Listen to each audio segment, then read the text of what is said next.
Hello and welcome. As the leader of a fairly good-sized real estate brokerage, I get to hear a lot of stories. Most start with, "Can you believe what this agent did?" Many times the ensuing tale is an agonizing description of a real estate agent stepping way outside their responsibilities. So in this short video, I want to point out 5 things that are not your job as a real estate agent.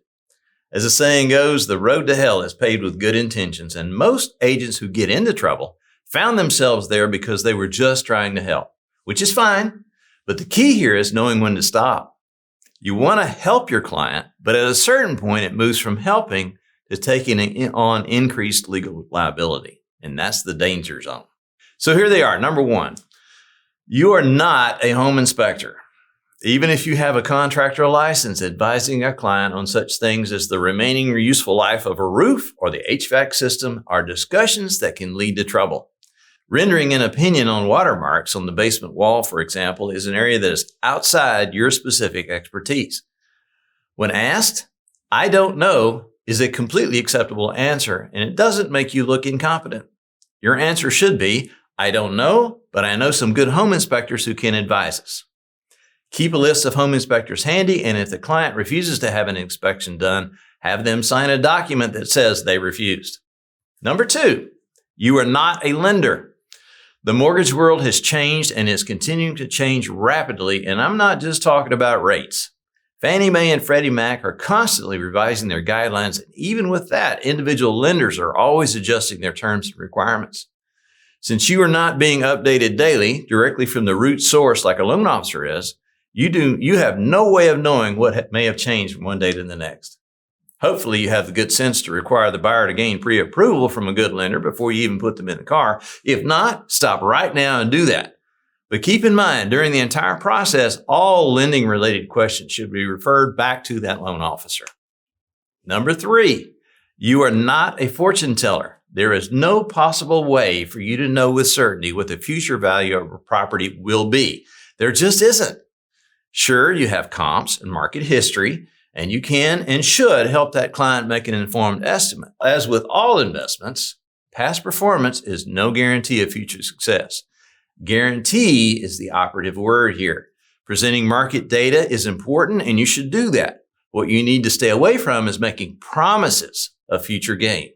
Just keep in mind, up until the crash of 2008, nobody in the entire country believed there was ever a possibility of home values declining until they did.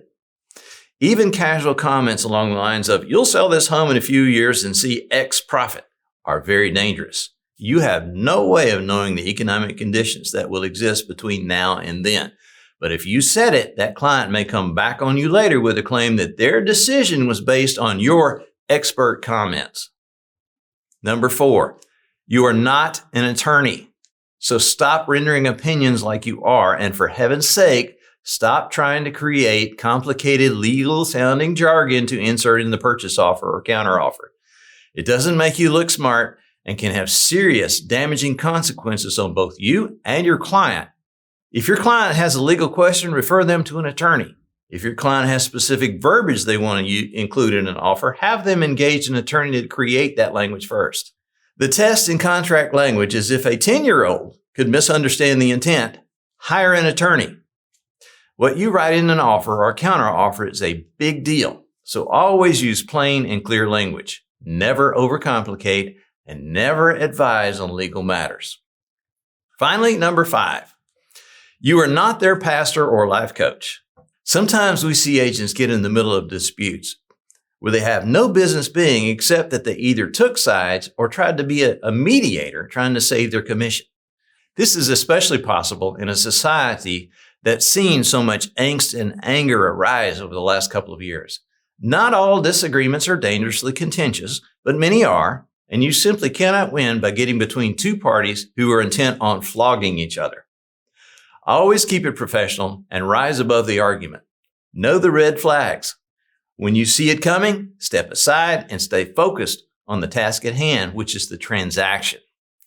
If you follow these guidelines, it will help you from finding yourself in the middle of a bad situation. Keep them in mind and keep your career on track. Know your limitations and always keep them in front of your mind.